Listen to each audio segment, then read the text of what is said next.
Hi friends, Savitramma ಚಾನಲ್ಗೆ ಸ್ವಾಗತ. ಇವತ್ತು ಹೃದಯಾಘಾತದ ಮುನ್ಸೂಚನೆ ಅಂದರೆ ಹಾರ್ಟ್ ಅಟ್ಯಾಕ್ ಆಗುವ ಮುನ್ಸೂಚನೆ ನಮ್ಮ ದೇಹದಲ್ಲಿ ಹೇಗೆ ಆಗುತ್ತದೆ ಎಂಬುದನ್ನು ಇವತ್ತಿನ ವಿಡಿಯೋದಲ್ಲಿ ತಿಳಿಸ್ತೀನಿ. ಸ್ಕಿಪ್ ಮಾಡದೆ ಪೂರ್ತಿಯಾಗಿ ನೋಡಿ. ನಮ್ಮ ಹೃದಯ ಸರಿಯಾಗಿ ವರ್ಕ್ ಆಗ್ತಾ ಇಲ್ಲ ಅಂದರೆ ದೇಹ ಕೆಲವೊಂದು ಮುನ್ಸೂಚನೆ ಕೊಡ್ತಾ ಇರುತ್ತದೆ. ಅದನ್ನು ನಾವು ನೆಗ್ಲೆಕ್ಟ್ ಮಾಡಿ ಇದರಿಂದ ಕಾರ್ಡಿಯಕ್ ಅರೆಸ್ಟ್ನಂತಹ ಸಾವು ಸಂಭವಿಸುತ್ತದೆ. ಕೆಲವು ಜನರು ಎದೆ ನೋವು ಬಂದರೆ ಮಾತ್ರ ಹಾಸ್ಪಿಟ್ಲಿಗೆ ಹೋಗಿ ಪರೀಕ್ಷೆ ಮಾಡಿಕೊಳ್ಳಬೇಕು ಅಂತ ಅಂದ್ಕೊಂಡಿರ್ತಾರೆ. ಆದರೆ ನಾವು ಹೇಳುವ ಕೆಲವೊಂದು ಸೂಚನೆಗಳು ನಿಮ್ಮ ಜೀವವನ್ನೇ ಉಳಿಸುತ್ತದೆ. ವರ್ಕ್ ಆಗ್ತಾ ಇಲ್ಲ ಎಂಬುದಕ್ಕೆ ಮೊದಲನೇ ಕಾರಣ ಕಾಲು ಊತ ಕಾಣಿಸಿಕೊಳ್ಳುತ್ತದೆ. ಇದು ಸಾಮಾನ್ಯವಾಗಿ ಲಿವರ್ ಫೇಲ್ಯೂರ್ ಆದವರಿಗೆ, ಕಿಡ್ನಿ ಫೇಲ್ಯೂರ್ ಆದವರಿಗೆ, BP ಇದ್ದವರಿಗೆ, ಹೆಚ್ಚು ಟ್ರಾವೆಲ್ ಮಾಡುವವರಿಗೆ, ರಕ್ತಹೀನತೆ ಇರುವವರಿಗೆ ಕಾಲು ಊತ ಕಂಡುಬರುತ್ತದೆ. ಆದರೆ ಸಡನ್ ಆಗಿ ಪಾದದ ಊತ ಮತ್ತು ಅದರ ಮೇಲ್ಭಾಗದ ಗಿಣ್ಣುಗಳ ಊತ, ಮೇಲ್ಭಾಗ ಕಾಲು ಊತ ಬಂದರೆ ಇದು ಮೊದಲನೇ ಸೂಚನೆ ಆಗಿದ್ದು ಹಾರ್ಟ್ ಅಟ್ಯಾಕ್ ಅಥವಾ ಕಾರ್ಡಿಯಕ್ ಅರೆಸ್ಟ್ ಆಗುವ ಚಾನ್ಸಸ್ ಇರುತ್ತದೆ. ಎರಡನೆಯದು ಉಸಿರಾಟದ ತೊಂದರೆ. ಸ್ವಲ್ಪ ಮೆಟ್ಟಿಲು ಹತ್ತಿದಾಗ, ಎಕ್ಸಸೈಸ್ ಮಾಡಿದಾಗ, ವಾಕ್ ಮಾಡಿದಾಗ ನಮ್ಮ ಹೃದಯಕ್ಕೆ ಹೆಚ್ಚು ಆಕ್ಸಿಜನ್ ಬೇಕಾಗಿರುತ್ತದೆ. ಇದನ್ನು ಸರಿಯಾಗಿ ಪೂರೈಸಲು ಆಗುತ್ತಾ ಇಲ್ಲ ಅಂದಾಗ ಈ ಥರ ಉಸಿರಾಟದ ತೊಂದರೆ ಮತ್ತು ಉಸಿರು ಕಟ್ಟಿ ಮಾಡುವ ಅನುಭವ ಆಗುತ್ತದೆ.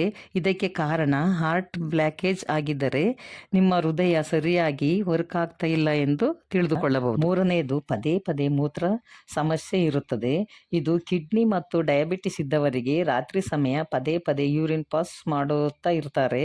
ಆದರೆ ಹಾರ್ಟ್ ತೊಂದರೆ ಇದ್ದವರಿಗೆ ಬ್ಲಡ್ ಪಂಪ್ ಮಾಡುತ್ತಾ ಇಲ್ಲ ಅಂದರೆ ಫ್ಲೂಯಿಡ್ ಲೆವೆಲ್ ಜಾಸ್ತಿ ಆಗುತ್ತೆ ಮತ್ತು ಇದನ್ನು ಹೊರಹಾಕಲು ಕಿಡ್ನಿ ಪದೇ ಪದೇ ಯೂರಿನ್ ಪಾಸ್ ಆಗೋದು ಇದು ಸಹ ಹೃದಯದ ಒಂದು ಸೂಚನೆಯಾಗಿದೆ. ನಾಲ್ಕನೇ ಸೂಚನೆ, ಕಣ್ಣಿನ ರಪ್ಪೆಯ ಮೇಲ್ಭಾಗದಲ್ಲಿ ಸಣ್ಣದಾಗಿ ಫ್ಯಾಟ್ ತರ ಹಳದಿ ಬಣ್ಣದಿಂದ ಕೂಡಿದ್ದು ಕಂಡು ಬರುತ್ತದೆ.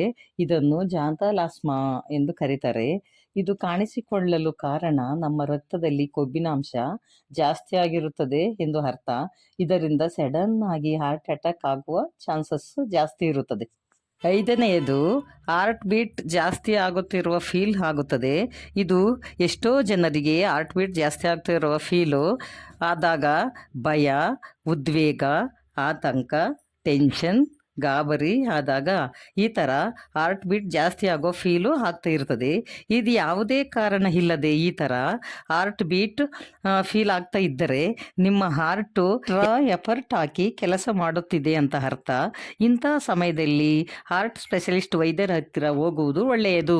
ಉಸಿರಾಟದ ತೊಂದರೆ ಇದು ಕೆಮ್ಮು, ಶೀತ ಅಥವಾ ವಾತಾವರಣ ಬದಲಾವಣೆಯಿಂದ ಆಗುವ ಸಮಸ್ಯೆ ಅಲ್ಲದೆ ವಿನಾಕಾರಣ ಇದ್ದಕ್ಕಿದ್ದ ಹಾಗೆ ಕೆಮ್ಮು ಶುರುವಾಗುವುದು, ದೀರ್ಘವಾಗಿ ಉಸಿರನ್ನು ಎಳೆದುಕೊಳ್ಳಕ್ಕೆ ಆಗುವುದಿಲ್ಲ, ಹೊರಗಡೆ ಬಿಡುವುದಕ್ಕೂ ಆಗುವುದಿಲ್ಲ. ಇದರಿಂದ ಲಂಗ್ಸ್ ಪ್ರಾಬ್ಲಮ್ ಇರಬಹುದು ಅಥವಾ ಕಾರ್ಡಿಯಕ್ ಸಮಸ್ಯೆ ಇರಬಹುದು. ಏಳನೆಯದು ಕಾಲಿನಲ್ಲಿ ಕೂದಲು ಉದುರುವುದು ಮತ್ತು ಸಡನ್ ಆಗಿ ಅನ್ಕಾನ್ಸಿಯಸ್ ಆಗುವುದು. ಈ ಥರ ಆಗುವ ಸೂಚನೆಗಳು ನಿಮ್ಮ ದೇಹದಲ್ಲಿ ಕಂಡುಬಂದರೆ ತಕ್ಷಣ ಕಾರ್ಡಿಯಕ್ ಫಂಕ್ಷನ್ ಟೆಸ್ಟನ್ನು ಮಾಡಿಸಿಕೊಳ್ಳುವುದು ಹೃದಯಾಘಾತ, ಹಾರ್ಟ್ ಅಟ್ಯಾಕ್ ಆಗುವ ಸೂಚನೆಗಳು. ಎಂಟನೆಯದು ಹಾರ್ಟ್ ಅಟ್ಯಾಕ್ ಆಗುವ ಮುನ್ಸೂಚನೆ, ಎಡಭಾಗದ ಭುಜ ಮತ್ತು ಕೈ ತುಂಬ ನೋವುಗಳಿಂದ ಕೂಡಿರುತ್ತದೆ. ವಾಮಿಟಿಂಗ್ ಮತ್ತು ಎದೆ ಉರಿ, ಎದೆ ನೋವು ಕಂಡು ಬಂದಲ್ಲಿ ತಕ್ಷಣ ಕಾರ್ಡಿಯಾಲಜಿಸ್ಟನ್ನು ಭೇಟಿ ಮಾಡುವುದು ಒಳ್ಳೆಯದು. ಈ ಎಲ್ಲ ಹೃದಯಾಘಾತದ ಮುನ್ಸೂಚನೆ ಕಂಡು ಬಂದರೆ ವೈದ್ಯರ ಬಳಿ ಸಲಹೆ ಪಡೆಯೋದು ಒಳ್ಳೆಯದು. ಆದರೆ ಕಾರ್ಡಿಯಾಲಜಿಸ್ಟ್ಗಳನ್ನೇ ಭೇಟಿ ಮಾಡುವುದು ಕೂಡ ಒಳ್ಳೆಯದು. ಹಾರ್ಟ್ ಅಟ್ಯಾಕ್ ಆಗದಂತೆ ತಡೆಯುವುದರ ಬಗ್ಗೆ ಮುಂದಿನ ವಿಡಿಯೋದಲ್ಲಿ ತಿಳಿಸ್ತೀವಿ. ನಮ್ಮ ಸಾವಿತ್ರಮ್ಮ ಚಾನಲನ್ನು ಸಬ್ಸ್ಕ್ರೈಬ್ ಮಾಡಿಕೊಂಡು ನೋಟಿಫಿಕೇಶನ್ ಬೆಲ್ ಐಕಾನನ್ನು ಆನ್ ಮಾಡಿಕೊಳ್ಳಿ. Thank you.